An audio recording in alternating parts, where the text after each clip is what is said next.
আসসালামু আলাইকুম ওয়া রাহমাতুল্লাহি ওয়া বারাকাতুহু। ইন্নাল হামদালিল্লাহ ওয়াসসালাতু ওয়াসসালামু আলা রাসূলিল্লাহি ওয়া বা'দ।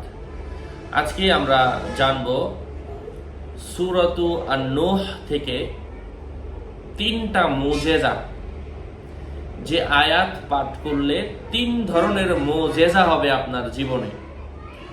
ছোট্ট আমল কিন্তু ফজিলত ইয়া বড়। কথা দীর্ঘায়িত না করে মূল আলোচনা শুরু করছি। সাথে যুক্ত আছি আমি মুফতি জুবায়ের বিন ইমাম।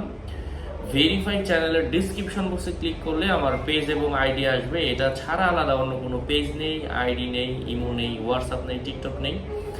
নাম ছবি দেখে বিভ্রান্ত হওয়া যাবে না। প্রত্যেক ভিডিওতে আলাদা আমি সাবধান করি, সতর্ক করি। যাই হোক, সম্মানিত প্রিয় উপস্থিতি, সূরাতু আন-নূহ এর তিনটা আয়াত, তিনটা ফজিলত, তিনটা মুজিজা। যাই হোক, প্রথম কাজ হচ্ছে প্রত্যেক দিন এই তিনটি আয়াত কোনো ব্যক্তি যদি ফজর ও মাগরিবের নামাজের পরে, ফজরের পরে এবং মাগরিবের নামাজের পরে যদি পাঠ করে, এটা একবার করে পড়লেই হবে। আল্লাহ সুবহানাহু ওয়া তাআলা ফার্স্ট অফ অল তার মনের আশা পূরণ করে দিবেন। দ্বিতীয়ত হচ্ছে তার বিপদ দূর হয়ে যাবে, সে চিন্তা মুক্তভাবে তার জীবন অতিবাহিত করতে পারবে। প্রথম ফজিলত।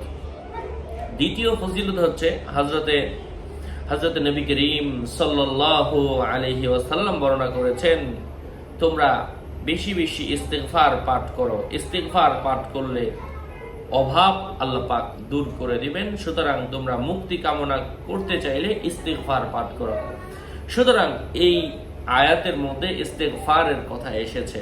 এই ইস্তিগফার পড়লে আল্লাহ পাক জীবনের অভাব অনটন দূর করে দেন, এমন জায়গা থেকে রিজিক দান করেন যা কেউ কল্পনা করেনি। 3 নম্বর মুজিজা হচ্ছে এই সূরাতুন নূহ এর 3টা আয়াত কোন কাচের প্লেটের মধ্যে, এমন কাচের প্লেটের মধ্যে মিশকা আম্বর জাফরান কালি দিয়ে পানি দিয়ে জাফরান কালি দিয়ে এখানে লেখা যাবে। এবং এটার জন্য একটা আলাদা স্পেশাল পেন পাওয়া যায়, কলম পাওয়া যায়। এটা কালি দিয়ে এই জায়গায় লেখা যায়। নর্মাল কালি দিয়ে কিন্তু এখানে লেখাই উঠবে না। এই দোকান থেকে অরিজিনাল কালি নিয়ে নিতে পারেন। 018964264944। এটা লেখার পরে এই প্লেটে সামান্য কিছু পানি দিয়ে ধুয়ে যদি রোগীকে খাওয়ান, যত কঠিন থেকে কঠিন রোগ হোক না কেন আল্লাহ পাক মুক্তি দিয়ে দিবেন। প্রত্যেক ফজরের পরে আয়াতগুলা 21 বার করে যদি কোনো ব্যক্তি পাঠ করে, আল্লাহ তাআলার রহমে রোগ ব্যাধি দূর হয়ে যায়। এই কয়েকটা মুজিজা এই আয়াতের মধ্যে রয়েছে। সেই আয়াতটা হচ্ছে আউযু বিল্লাহি মিনাশ শাইতানির রাজীম, বিসমিল্লাহির রহমানির রহিম, ফাকুলতুস্তাগফিরু রাব্বাকুম ইন্নাহু কানা গাফফারা ইউরসিলিস সামাআ আলাইকুম মিদরারা ওয়া ইউমদিদুকুম বিআমওয়ালিন ওয়া বানিনা ওয়া ইয়াজআল লাকুম জান্নাতিন ওয়া ইয়াজআল লাকুম আনহারা। আল্লাহ পাক আমলের তৌফিক দান করেন।